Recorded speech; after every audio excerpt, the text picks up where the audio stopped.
মালহামাতুল কুবরা launch করার পরে আল্লাহ রাব্বুল আলামিন এই মুসলিম উম্মার এই দুরবস্থা কাটানোর জন্য ইমামুল মাহদিকে পাঠাবেন ইনশাআল্লাহ। কোত্থেকে আসবেন? নবীজি বলছে যখন দেখবে খোরাসান থেকে ব্ল্যাক ফ্ল্যাগসগুলো বের হয়ে গেছে, এভাবে আসছে হাদিসে, বরফের উপরে সাঁতার কেটে হলেও তাদের সাথে যোগ দিব। ওই সময় ওয়ার্ল্ডের অবস্থা কেমন থাকবে আমরা জানি না, হাদিসে এভাবে আছে। নবীজি বলেছেন খোরাসান থেকে যে মুজাহিদিনরা বের হবেন তাদেরকে কোনো বাহিনী পরাস্ত করতে পারবে না, এমনকি তারা জেরুজালেম পর্যন্ত পৌঁছে ওটাকে জয় করবে। হাদিসে আসছে, কিছু করার নেই। হাদিস সহিহ না জয়ীফ না জাল, ওলামায়ে কেরামকে জিজ্ঞেস করে নি, এটা হাদিসে আছে, কিছু করার নেই। পৃথিবীর ভবিষ্যৎ লেখা হয়ে গেছে। ইমামুল মাহদি এখান থেকে মদিনা থেকে তিনি পালিয়ে চলে আসবেন মক্কায়। তিনি নেতৃত্ব নিতে চাইবেন না, মানুষ জোর করে তাকে নেতৃত্ব দিবে। হাজার আসওয়াদ এবং মাকাম ইব্রাহিমের মাঝখানে তার হাতে বায়াত নেওয়া হবে। কতজন বায়াত নেবেন? 313 জন। 300। এরপর শাম থেকে একটা বাহিনী তার সাথে যুদ্ধ করতে আসবে। আল্লাহ পাক তাদেরকে মক্কা মদিনার মাঝখানে বাইদা নামক জায়গায় ধসিয়ে দিন, ধসে যাবে, সব আসতে পারবে না। তারপরে বনু কালব নামে একটা গোত্র থাকবে আরবে, ওই কালবের সাথে ইমাম মাহদি যুদ্ধ হবে, ইমাম মাহদি জয়লাভ করবেন ইনশাআল্লাহ। তারপরে তিনি সারা ওয়ার্ল্ডটাকে আবার রুল করা শুরু করবেন। হাদিসে আসছে তিনি গুনে গুনে গনিমতের মাল দিবেন না, মুষ্টি ভরে ভরে মুসলমানদেরকে দান করবেন ইনশাআল্লাহ। তারপরে বের হবে মাসিহুদ দাজ্জাল মানুষের রূপে, ওই যে 4টা জায়গার কথা বললাম, সে বের হবে ইত্যাদি ইত্যাদি। এবার সে মানুষের রূপ ধরে আমাদের সমাজে প্রবেশ করবে এবং তার অনুসারীদেরকে নিয়ে ম্যাসাকার করা শুরু করবে। কিন্তু মুসলিমদের মধ্যে একটা বাহিনী শেষ পর্যন্ত তার সাথে যুদ্ধ করতে থাকে। হতে হতে হতে হতে যখন মুসলিমরা একটু কোণঠাসা, আল্লাহ পাক পাঠাবেন আসমান থেকে ওই মাসিহকে, যে মাসিহকে তারা চিনতে পারে না। আর ওরা যাকে মাসিহ মনে করছে, তাহলে এই মাসিহটা কে? এ মিথ্যা মাসিহুদ দাজ্জাল। কথা বুঝতে পারছেন? তাহলে সবচেয়ে বড় প্রতারণা শিকার কারা হচ্ছে? মাসিহুদ দাজ্জাল ওদেরকেই প্রতারণা করছে। বুঝতে পারেননি কথা? ওদের সাথেই সবচেয়ে বড় প্রতারণা হচ্ছে। ওরা মনে করছে এই সত্যিকারের মাসিহ, সে আসলে আমরা বিশ্ব রুল করব। সে সত্যিকারের মাসিহ নয়। ঈসা ইবনে মারিয়াম আসবেন কিভাবে সেটাও এসেছে। 2 জন ফেরেশতার কাঁধে ভর দিয়ে তিনি নামবেন শাম অর্থাৎ সিরিয়ার দামেস্ক শহরের মধ্যে। কোন শহর? দামেস্ক। এই জায়গাগুলো খুব বরকতময়। আল্লাহ নবী দোয়া করেছেন, আল্লাহ শামে বরকত দাও, আল্লাহ ইয়েমেনে বরকত দাও, আল্লাহ শামে বরকত দাও, আল্লাহ ইয়েমেনে বরকত দাও। আর মুসলমানরা বলছিল, আল্লাহ রসুল আমাদের নাজদেও বরকত দিতে বলেন, আমাদের নাজদেও বরকত দিতে বলেন। আল্লাহ নবী বলছেন যে নাজদে বরকত না, বরং ওখান থেকে ভূমিকম্প বের হবে, ওখান থেকে শয়তানের শিং বের হবে। চিন্তা করে, ওই যে বললাম নাজদিরা তুর্কিদের বিরুদ্ধে যুদ্ধ করেছিল, অটোম্যান এম্পায়ারের বিরুদ্ধে যুদ্ধ করেছে ব্রিটেনের সাথে হাত মিলিয়ে। ওরাই এখন সারা বিশ্বে, বাংলাদেশে এদের লেসপেন্সার আছে বহুত, বাংলাদেশে এদের বহুত লেসপেন্সার আছে। তারা বলে, ওই যে দেখবেন যে যখনই আমরা এগুলো নিয়ে আপনাদেরকে সচেতন করতে চাই, বলে এরা তো খারাজি হয়ে গেছে, উগ্র হয়ে গেছে, এই হয়ে গেছে, সেই হয়ে গেছে। এভাবে করে গভর্নমেন্ট প্রশাসন সবার কাছে আমাদেরকে বিতর্কিত করার চেষ্টা করে। অথচ আমরা কি কারো শত্রু? আমরা কি এই আলোচনাগুলো করে ওয়ার্ল্ডের প্রেক্ষাপট বদলাতে পারবো? পারবো না। কিন্তু আমাদের প্রজন্মকে আমরা জানাতে তো পারবো, যাতে তারা আত্মবিশ্বাসী হয়ে গড়ে ওঠে যে আমরা এই নতজানু মনোভাব নিয়ে পৃথিবী থেকে যাবো না ইনশাআল্লাহ। আমরা পৃথিবী থেকে মাথা উঁচু করেই যাবো ইনশাআল্লাহ। মুসলিমদের হাতেই বিশ্বের বিজয় লেখা আছে। আস্তে আস্তে বিশ্ব ওদিকে যাবে, এটা তো ওদেরকে জানতে হবে। আমরা তাদেরকে জানাচ্ছি মাত্র। তো নাশ থেকে বের হবে শয়তানের শিং, এটা বলা হয়েছে। যাই হোক, এখন ঈসা ইবনে মারিয়াম আসবেন এই সিরিয়ার দামেস্ক। চুল দিয়ে টপ টপ করে পানি পড়তে থাকবে, মুক্তা ঝরছে এরকম পানি। তার নিঃশ্বাস যতদূর পর্যন্ত যাবে ততদূর পর্যন্ত কাফেররা মরতে থাকবে। সুবহান। এমনকি তিনি খুঁজতে খুঁজতে দাজ্জাল পর্যন্ত আসবেন। দেখবেন যে মুসলিমদেরকে অবরুদ্ধ করে রাখা হয়েছে, বলবেন দরজা খুলে দাও, নামাজের ওয়াক্ত হবে, আজান দেওয়া হবে, ফজরের ওয়াক্ত। ভাই আমরা যদি ফজর মিস করি, আমরা আসলে ওই বাহিনীতে যোগ দিতে পারবো না, বেঁচে থাকলেও জানি না আমরা অত বছর থাকবো কিনা পৃথিবীতে, আল্লাহই ভালো জানেন, এটা আমরা জানি না। কিন্তু এই বিজয়ে সুবহে সাদিকের সময় লেখা আছে, আজান হয়ে যাবে, ইমামুল মাহদি তাকে বলবেন ইমামতি করুন আপনি। ঈসা ইবনে মারিয়াম বলবেন না, এই উম্মতের জন্য ইমামতির অধিকার দেয়া হয়েছে। বলেন সুবহানাল্লাহ। তিনি ইমামতি করবেন না, বরং মুক্তাদি হবেন। দরজা খুলে দাও, নামাজ শেষে দরজা খুলে দেওয়া হবে। দাজ্জালকে খুঁজতে খুঁজতে খুঁজতে এই প্যালেস্টাইন, এই জেরুজালেমের বাবে লুদ নামক জায়গায় তিনি পৌঁছাবেন। সেখানে দেখবেন মাসিহুদ দাজ্জাল আছে। দাজ্জাল তাকে দেখার সাথে সাথেই লবণের মতো গলতে শুরু করবে। সেখানে তিনি তাকে হত্যা করবেন। তারপরে সেখান থেকে তিনি ইসলামী খেলাফা রিস্টোর করবেন। উর্বর হবে মাটি, সবুজ শ্যামল, বৃষ্টিপাত বেশি হবে, এগুলো হতে থাকবে। এর মাঝখানে আবার ইয়াজুজ মাজুজ বের হবে। ইয়াজুজ মাজুজ বের হওয়ার পরে পৃথিবী ম্যাসাকার করবে। তারা এমনভাবে পৃথিবীতে ম্যাসাকার করবে যে ঈসা আলাইহিস সালাম এবং তার অনুসারীরা তুর পাহাড়ে গিয়ে লুকাবেন, আত্মগোপন করবেন, এবং তাবারিয়া হ্রদের পানি তারা খেয়ে ফেলবে। পরের দল এসে বলবে কোনো এক সময় মনে হয় এখানে পানি ছিল, মানে পানি সব খেয়ে সাবার করে ফেলবে। মানে বুঝতে পারছেন? ঈসা আলাইহিস সালাম দোয়া করবেন, আল্লাহ এই আযাব থেকে আমাদেরকে তুমি বাঁচাও। আল্লাহ পাক তখন তাদের ঘাড়ের মধ্যে একটা ভাইরাস দিয়ে দিবেন, ভাইরাস, পোকা ভাইরাস। এক ভাইরাসের সব ইয়াজুজ আর মাজুজ শেষ। এরপরে পৃথিবীতে বৃষ্টি বর্ষণ শুরু হবে। আল্লাহ পাক কোথা থেকে জানি পাখি পাঠাবেন, ওই যে আবাবিল পাখি পাঠিয়েছিলেন না, এরকম কোথা থেকে পাখি পাঠাবেন বড় বড় নখওয়ালা। এরা ওদের দেহগুলো উঠাবে, মহাবিশ্বের কোথাও গিয়ে ফেলে দিবে, জানি না আমরা কোথায় ফেলবো। এগুলো রূপকথা মনে হচ্ছে না অনেকের কাছে, এগুলো সত্য, হাদিসে আসছে। একটা শব্দ সত্য। এরপর 40 বছর এভাবে চলে যাবে, ঈসা আলাইহিস সালাম ইন্তেকাল হবে। তারপরে হাদিসে আসছে মানুষ আবারও খারাপ হওয়া শুরু করবে। এত খারাপ হবে, এত জঘন্য হবে যে আল্লাহ শব্দটা বলার মতো একটা মানুষ আর পৃথিবীতে থাকবে না। একটা মিষ্টি মৃদু একটা বাতাস আসবে, এই বাতাস মুমিনদের বগলের নিচ দিয়ে প্রবাহিত হবে, এবং যার অন্তরে এক সরিষা দানা পরিমাণ ঈমান আছে, ওই বাতাসে তার জান কবজ হয়ে যাবে। বাকি থাকবে সব এই যে গরু, ছাগল, হাঁস মুরগির মতো মানুষ, গবাদি পশু। আল্লাহ বলার মতো মানুষ নাই, রাস্তা মোড়ে মোড়ে জেনা করবে। এটা আরো অনেক পরের কথা, অনেক পরের কথা। আমরা ওই যুগ দেখতেও চাই না, বাঁচতেও চাই না ওই যুগে, তাই না ভাই? আল্লাহ পাক বলছেন এরপরে, আল্লাহ রাসূল সাল্লাল্লাহু আলাইহি ওয়াসাল্লাম বলছেন এরপরে একদিন সকালে হঠাৎ করে দেখবে কেনা বেচা করতে করতে, কথা বলতে বলতে, পানি পান করতে করতে, খাবার খেতে খেতে এই যে পশ্চিম দিক থেকে সূর্য উঠে গেছে। তার মানে কি ওই দিন কিয়ামত হয়ে যাবে, এবং এটা এত ফাস্ট হবে, এত দ্রুত হবে। আল্লাহ রাসূল সাল্লাল্লাহু আলাইহি ওয়াসাল্লাম বলেছেন যে কেউ বাসায় ফিরে যাবে, আহাল পরিবারের সাথে একটা দেখা করবে, এই সুযোগ পাবে একদম ইনস্ট্যান্ট ডেট। একটা বজ্রনীনাদ, প্রচণ্ড মানে শব্দ, এটাতে বিকট একটা শব্দে পুরো মহাবিশ্ব তোলপাড় সৃষ্টি হয়ে যাবে, একদম শেষ। এই হলো সিঙ্গার প্রথম ফুক, শেষ, সব ডেট। এই যে আমাদের এত বাহাদুরি, এত কিছু সব শেষ, মানে পৃথিবী আস্তে আস্তে ওর শেষের দিকে যাচ্ছে। এগুলো ভাই বিশ্বাস করেন, পৃথিবীর সমস্ত সংগঠন, জালেম, কাফের, ফাসেক, মুশরিক, মুনাফিক যা আছে পৃথিবীতে, একত্রিত হয়েও এই সত্যটাকে কেউ টলাতে পারবে না। আমরা সারা মুসলমানরা মিলেও যদি এই সত্যটাকে টলাতে যাই, পারবো না। মানে আস্তে আস্তে আলটিমেট গোল এটাই পৃথিবীর। এরপরে কিয়ামত, তারপরে তো আপনারা জানেন কি হচ্ছে, ফামান ইয়া'মাল মিসকালা যাররাতিন খায়রান ইয়ারাহ, এক চুল পরিমাণ যদি ভালো কাজ কেউ করে থাকে তাকে সেটা দেখানো হবে। ওয়া মান ইয়া'মাল মিসকালা যাররাতিন শাররান ইয়ারাহ, এক চুল পরিমাণ খারাপ কাজ আমরা কেউ করে থাকলে দেখানো হবে।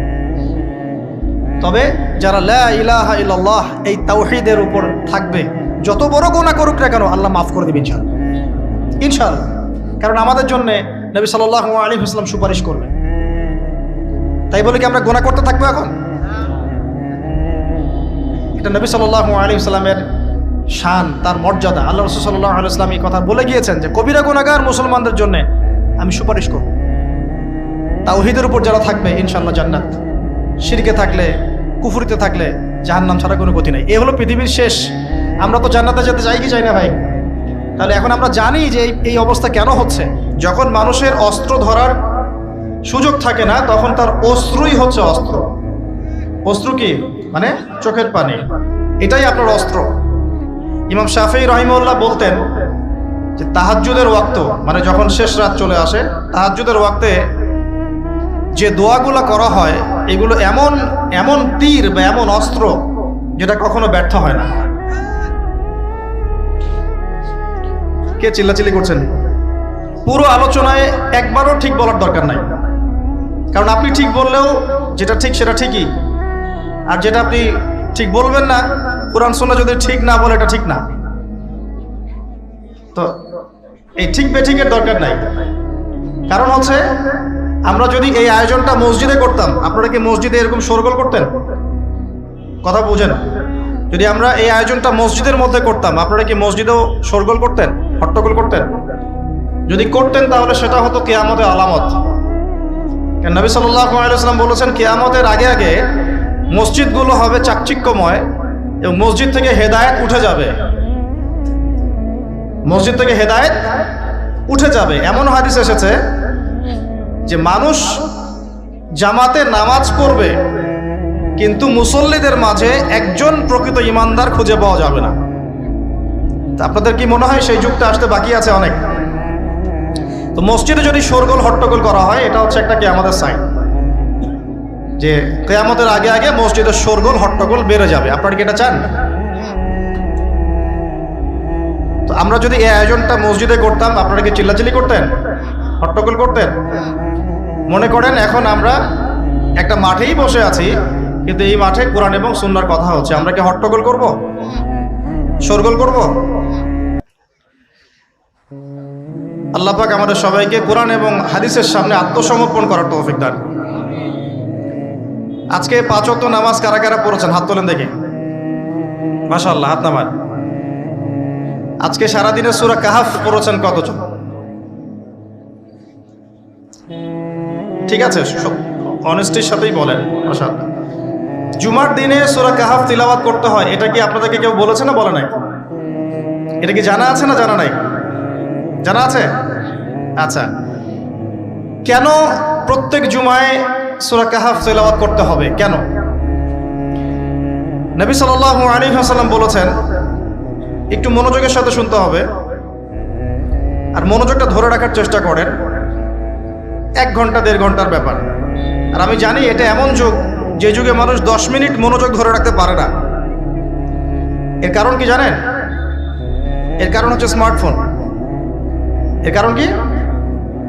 যে যত বেশি স্মার্টফোনে এডিক্টেড, তার মনোযোগ ধরে রাখার ক্ষমতা তত কম।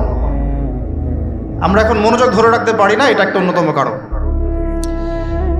তো প্রত্যেক জুমায় নবী সাল্লাল্লাহু আলাইহি ওয়াসাল্লাম সূরাতুল কাহাফ তেলাওয়াত করতে আমাদেরকে উৎসাহিত করছেন। এর পিছনের কারণ হচ্ছে নবী সাল্লাল্লাহু আলাইহি ওয়াসাল্লাম বলেছেন, সূরাতুল কাহাফ যে ব্যক্তি জুমার দিন তেলাওয়াত করবে, এক জুমা থেকে আরেক জুমা পর্যন্ত তার যে জীবন, এই যে হায়াতটা, আল্লাহ পাক এটাকে নূর বা আলো দিয়ে ভরে দিবেন। আলোর কেন দরকার হয়? আলোর দরকার হয় কেন? অন্ধকার থেকে নিজেকে বাঁচানো বা অন্ধকারে পথ দেখা, পথ খুঁজে পাওয়া, এই জন্য তো আলোর প্রয়োজন হয় নাকি? তাহলে আপনার জীবনটাকে আলো দ্বারা ভরে দেওয়া হবে। অর্থাৎ আমরা যে পৃথিবীর জীবনে বসবাস করছি, চারপাশে অনেক অন্ধকার আছে, আছে কি নাই? এই অন্ধকারগুলো কাটিয়ে উঠতে আপনাকে সূরাতুল কাহাফ কাজে দিবে ইনশাআল্লাহ। তো নূর দিয়ে ভরে দেওয়ার অর্থ হচ্ছে আপনার জীবনটাকে আল্লাহ পাক ঈমানের নূর দিয়ে ভরে দিবেন ইনশাআল্লাহ। সূরা কাহাফের গুরুত্ব আছে না? আচ্ছা, 2, নবী সাল্লাল্লাহু আলাইহি ওয়াসাল্লাম বলেছেন যে সূরাতুল কাহাফ যে ব্যক্তি জুমার দিনে পড়বে এবং এর কমপক্ষে প্রথম 10টা আয়াত মুখস্থ করবে, তার জীবদ্দশায় যদি মাসিহুদ দাজ্জাল বের হয়, এই দাজ্জাল সেই ব্যক্তির কোনো ক্ষতি করতে পারবে না। খুশি হন নাই? একটু বোঝাই আপনাকে যে এই পৃথিবীতে এখন যতগুলো সমস্যা আছে বা যতগুলো ফিতনা আছে, এগুলোকে যদি একত্রিত করি তবুও দাজ্জালের সমান হবে না। নবী সাল্লাল্লাহু আলাইহি ওয়াসাল্লাম বলেছেন, পৃথিবীতে আদম আলাইহিস সালামকে সৃষ্টি করার পর থেকে কিয়ামত পর্যন্ত মাসিহুদ দাজ্জালের মতো ভয়ঙ্কর কোনো ফিতনা আসে নাই, আসবেও না। আল্লাহর এমন কোনো নবী নেই যেই নবী তার কওমকে দাজ্জাল সম্পর্কে সতর্ক করেন নাই। এমনকি নূহ আলাইহিস সালাম পর্যন্ত তার কওমকে দাজ্জাল সম্পর্কে সতর্ক করেছেন। আর আমি মুহাম্মদ সাল্লাল্লাহু আলাইহি ওয়াসাল্লাম তোমাদেরকে একটা বাক্য বেশি বলছি যা অন্য নবীগণ বলেন নাই, সেটা হলো মাসিহুদ দাজ্জাল এক চোখে অন্ধ হবে, তোমাদের রব আল্লাহ তিনি অন্ধ নন। যে ব্যক্তি জুমার দিনে সূরা কাহাফ তেলাওয়াত করবে এবং সূরা কাহাফের প্রথম 10টা আয়াত কমপক্ষে মুখস্থ করে রাখবে, এর হক আদায় করবে, তার জীবদ্দশায় যদি দাজ্জাল বের হয়, দাজ্জাল তার কোনো ক্ষতি করতে পারবে না। পৃথিবীতে যত ফিতনার ফাসাদ এখন দেখছেন, শিরকের ফিতনা, বেহায়াপনা, বেপর্দা, রিবা বা সুদ, মাদক, দুর্নীতি, জুলুম, নির্যাতন, চুরি, ডাকাতি, যত কিছু, সব কিছুকে একত্রিত করলেও দাজ্জালের সমান হবে না। তাহলে আমরা কি এই ফিতনাগুলো থেকে বেঁচে থাকতে পারছি? আপনি কি পর্নোগ্রাফির ফিতনা থেকে মুক্ত? আপনি কি ইন্টারনেট জগতের এই নোংরামি ফিতনাগুলো থেকে মুক্ত? আমি কি মুক্ত? আমি নিজেও মুক্ত না। আপনার সামনে ভালো সাজারও আমার কোনো দরকার নাই।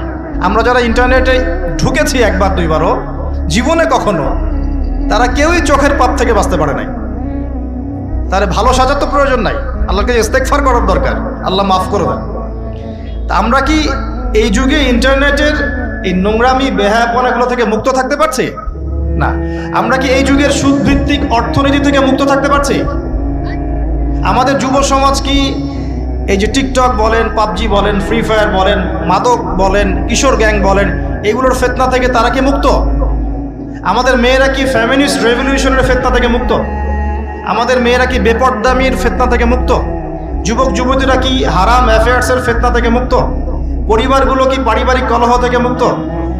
আমাদের সন্তানরা কি ফিতনা থেকে মুক্ত? আমাদের প্রত্যেকটা খাবার কি বিশুদ্ধ, পরিশুদ্ধ না করাপ্টেড? আমাদের বিশ্বের পুরো পলিটিক্যাল সিস্টেমটা কি আল্লাহ পাকের আইন দ্বারা চলছে? আমাদের পুরো মুসলিম উম্মার প্রত্যেকটা জাতি আজকে কি কুফফারদের নির্যাতনের ফিতনা থেকে মুক্ত? তো আমরা যদি এই ফিতনাগুলো থেকে মুক্ত হতে না পারি, কিভাবে দাজ্জালের ফিতনা থেকে আমরা বাঁচতে পারি? আমি কি বুঝাতে পারছি দাজ্জালের ফিতনা কত বড়? বুঝতে পারছেন? সে যখন বের হবে তখন সে সারা বিশ্বকে শাসন করবে 40 দিন। কতদিন? যার প্রথম দিনটা হবে 1 বছরের সমান, দ্বিতীয় দিনটা হবে 1 মাসের সমান, তৃতীয় দিনটা হবে 1 সপ্তাহের সমান, বাকি দিনগুলো হবে আমাদের দিনের মতো। সত্যি সত্যি কথা কি জানেন যে আমরা এখন চিন্তা করতে ভালোবাসি না, পছন্দ করি না। আমাদের চিন্তা করার সময় কোথায়? আমাদের সকালবেলা ঘুম থেকে উঠে ব্রাশে পেস্ট নিয়ে বাথরুমে যেতে হয়, কারণ আমাদেরকে অফিস ধরতে হবে 8টায় 9টায়, কাউকে স্কুলে কলেজে ইত্যাদি ইত্যাদি। চিন্তার সময় কোথায়? চিন্তা তো করতাম আমরা তাহাজ্জুদের ওয়াক্তে, তাহাজ্জুদের নামাজ পড়ে চুপচাপ বসে চিন্তা করতাম কি হচ্ছে, কি হতে পারে, আমার কি হালত, আমি কি করব, দুনিয়াতে কি করলাম, পরকালে কি উত্তর দিব ইত্যাদি। চিন্তার সময় হচ্ছে ফজরের নামাজের পরে। দেখা যায় 70% মানুষই ওই সময় জাগনা থাকে না, তাই না? চিন্তার সময় কোথায়? সকালবেলা যখন আমরা উঠি শুরু হলো ফার্স্ট লেন অফ লাইফ, মানে রেস, দৌড়ানো। আমরা ঢাকার ফ্লাইওভারের উপর উঠে দেখি মানুষ ছুটছে, খালি ছুটছে। 1 সেকেন্ড কেউ কাউকে ছাড় দিবে না। তখন গাড়ি ড্রাইভ করছে, 1 সেকেন্ড সে যে ছাড় দিবে, একটু দাঁড়াবে, আমরা চলে যাব, সাইড দিবে না। কারণ ও আর প্রতিযোগিতায় আছে, কে কার আগে যেতে পারে। কেউ কাউকে ছাড় দেয় না। তো এটা কি কিসের প্রতিযোগিতা? দুনিয়ার। এই ব্যস্ততা কিসের বলেন? দুনিয়ার। এখন এই ব্যস্ততার সময় ঠান্ডা মাথায় চিন্তা করার সময় কোথায়? এই যে আমি বললাম একটা হাদিস, এই হাদিসটা তো চরমভাবে বিশুদ্ধ, যে দাজ্জালের প্রথম দিনটা হবে 1 বছরের সমান। কখনো কি ভেবেছেন যে 1 বছর একটা দিন কিভাবে হতে পারে? 1 বছরের সমান যদি একটা দিনকে হতে হয় বাহ্যিকভাবে, তাহলে তো এই মহাবিশ্বে বড় কিছু হতে হবে, যাতে পৃথিবীর আর্নিক গতি থেমে যাবে বা স্লো হয়ে যাবে। সায়েন্সে পড়েছেন এখানে কেউ কি আছেন? ফিজিক্সে পড়েছেন? বুঝে ভাই। আচ্ছা আপনি বলেন, পৃথিবীর গতি যদি না কমে তাহলে কিভাবে একদিন এত বড় হবে? এটা কি সম্ভব ভাই? উনি সায়েন্সে পড়েছেন, ফিজিক্সে। তাহলে কি মহাবিশ্বে এমন কিছু হতে যাচ্ছে? যদি হয় তাহলে আমাদের এই সাজানো গোছানো দুনিয়ার কি হবে? আরো চিন্তা করি, নাকি এর অন্য কোনো ব্যাখ্যা আছে, যে ব্যাখ্যা আমি জানি না? ভাবতে হবে। আমি চাচ্ছি আজকের লেকচারে আপনারা একটা নসিহত দিয়ে বাসায় যান, সেটা হচ্ছে ভাবতে হবে। কি করতে হবে? ভাবতে হবে, চিন্তা করতে হবে। একটু থামেন। এই যে ব্যস্ততার যুগে আপনি ঢুকে গেছি আমরা, সকাল থেকে শুরু করে রাত পর্যন্ত একটাই ফিকির, একটাই চিন্তা, টাকা পয়সা, বাড়ি গাড়ি, স্ত্রী সন্তান, বউ বাচ্চা, আমার ক্যারিয়ার, আমার রিজিক। এই তো একটু এর মাঝে সময় নেন, আল্লাহকে সময় দেন, নিজের অতীতের পাপগুলোকে নিয়ে ভাবেন। কত বছর আমরা পৃথিবীতে থাকতে পারি? হাইয়েস্ট কত বছর? 100 বছর হাইয়েস্ট। ভাবেন তারপরে কি হবে? আমার পরে আমি কোন প্রজন্ম রেখে যাচ্ছি? ওরা কি আদৌ আমার জন্য রব্বির হামহুমা কামা রব্বায়ানি সগীরা পড়তে পারবে? আমি কি ওকে শিক্ষিত করলাম? আলিফ বাও তো চিনে না আমার ছেলেটা, আমার ছেলে আলিফ বাই চিনে না। এই জেনারেশনের একটা জেনারেশন ছিল আমাদের আগের জেনারেশন, মাশাআল্লাহ। তখন কি হতো, প্রত্যেকটা গ্রামে গ্রামে, শহরে শহরে, স্কুলে কলেজে, বিভিন্ন জায়গায় বাধ্যতামূলক আপনি আরবি পড়তেন। এখন বিশ্বাস করেন তো, আপনি তো বিশ্বাস করেনই, আমি জানি। বিশ্বাস করেন কি যে আপনি এখন আরবি থেকে অনেক দূরে সরে গেছেন? আপনি এই যে পড়াশোনা করেছেন, ওই যে ভাই হাত তুললেন ফিজিক্সে, মিনিমাম 20 বছর, তা আপনি 20 বছরে 20টা সূরা শিখেছেন কি? আমরা আমাদের পরের জেনারেশনকে কোন হালতে রেখে যাচ্ছি, এগুলো কি ভাবতে হবে না, হবে না? আলী ইবনে আবি তালেবের একটা কথা বলি, তাহলে আপনি বুঝবেন। আলী ইবনে আবি তালেবের নাম কি শুনেছেন আপনি? শোনা উচিত ছিল। তারা আপনার আইডল। মেসি নেইমার আপনার আইডল নয়। মেসি নেইমার সৌদি আরবের আইডল। কিসের আইডল? আমাদের আইডল নয়। আমাদের আইডল হচ্ছে মুহাম্মদ সাল্লাল্লাহু আলাইহি ওয়াসাল্লাম, সাহাবায়ে কেরাম, তাবে তাবেঈন, ইমামগণ, মুজতাহিদ কেরাম, মুজাহিদ কেরাম। আলী ইবনে আবি তালেব বলতেন যে মানুষ যখন দুনিয়ায় চলাফেরা করে তখন মনে হয় সে ছাড়া দুনিয়াতে আর কিছুই নাই, আর সে এমনভাবে দুনিয়া থেকে চলে যায় মনে হয় সে কখনো দুনিয়ায় ছিলই না। দুটো কথা ভাবেন, ভাবতে হবে। আজকের লেসনটা কি? ভাবতে হবে। তিনি বলছেন মানুষ এমনভাবে দুনিয়ায় চলাফেরা করে মনে হয় সে ছাড়া দুনিয়াতে আর কিচ্ছু নাই। আমাদের চলাফেরা এমন না? দেখেন প্রত্যেকটা অঙ্গনেই, পলিটিক্যাল অঙ্গন, ইকোনমিক অঙ্গন, ধর্মীয় অঙ্গন। পলিটিক্যাল অঙ্গনে একজন নেতার চলাফেরা দেখলে মনে হচ্ছে সে ছাড়া কিছুই নাই দুনিয়াতে। যারা অর্থনৈতিক জীবনে নেতৃত্ব দিচ্ছেন তাদের কাছে মনে হচ্ছে আমরা ছাড়া দুনিয়ার ইকোনমির আর মধ্যে কিছুই নাই। আমরা যারা ধর্মতাত্ত্বিকভাবে চলাফেরা করি মনে হয় যে এই হুজুর ছাড়া আর কিছুই নাই দুনিয়াতে। আমার চেয়ে বড় শায়খার কে আছে, আমার চেয়ে বড় আর আলেম আর মুফাসসির কে আছে? সমস্যা সবার ভিতরে। শুধু এক শ্রেণীর মানুষকে আপনি টার্গেট করে আঘাত করে কথা বলা যাবে না। দেখতে হবে দূরদর্শিতার সাথে, সমস্যা সবার ভিতরে। এখন দেখেন আমরা দুনিয়াতে চলছি, মনে হচ্ছে যে আমরা ছাড়া আর কিছুই নাই মনে হয়, কিন্তু মানুষ দুনিয়া থেকে চলে গেছে। প্রায় মিলিয়ন, বিলিয়ন, ট্রিলিয়ন মানুষ এখন দুনিয়া থেকে চলে গেছে সূচনা থেকে এই পর্যন্ত। তাদের কোনো খবর আছে? কাদের খবর আছে? যারা এই দুনিয়াতে থাকাকালীন এমন কিছু করে গিয়েছিল যার ফলশ্রুতিতে আল্লাহ পাক তাদেরকে চিরস্মরণীয় করে রেখেছে। আমরা কি আবু বকর সিদ্দিকের নাম শুনে নেই? তার কৃতিত্ব মর্যাদা কি কমে গেছে না বেড়েছে? উমর ইবনুল খাত্তাবের নাম শুনি নাই? পৃথিবীর শেষ পর্যন্ত তার মর্যাদা কি কমে যাবে? উসমান বিন আফফানের নাম শুনেছেন? তার কথা কি আমরা আলোচনা করি না সম্মানের সাথে? আলী রাদিয়াল্লাহু আনহুর কথা বললাম, তার কথা কি আমরা সম্মানের সাথে আলোচনা করি না? করি।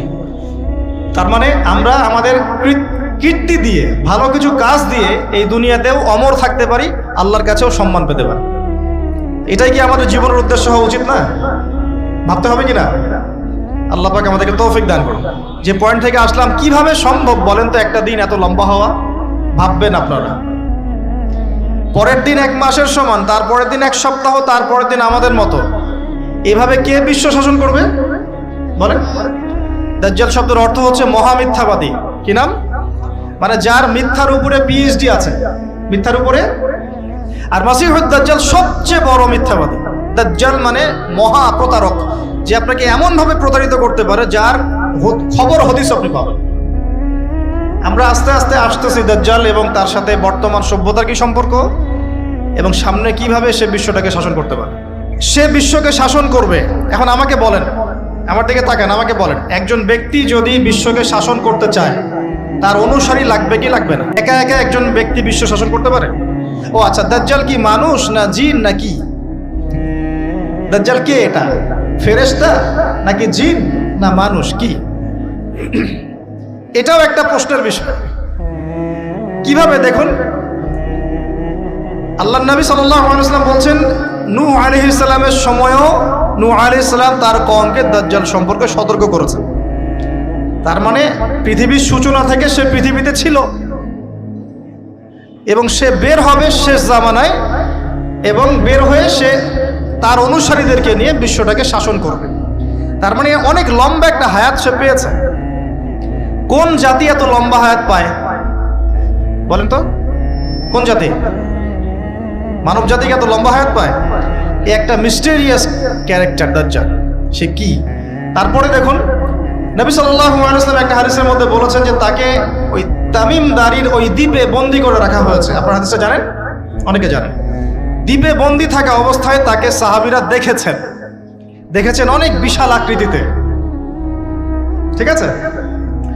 এবং সাহাবীদেরকে সে প্রশ্ন করছিল, তামিম দারিকে প্রশ্ন করছিল যে বাইসানের খেজুর বাগানে খেজুর কি ধরে? বলে হ্যাঁ ধরে। সে বলছে অচিরেই আর ধরবে না। তারপরে বলছে তাবারিয়া হ্রদে কি পানি আছে? সাহাবীরা বলছেন আছে।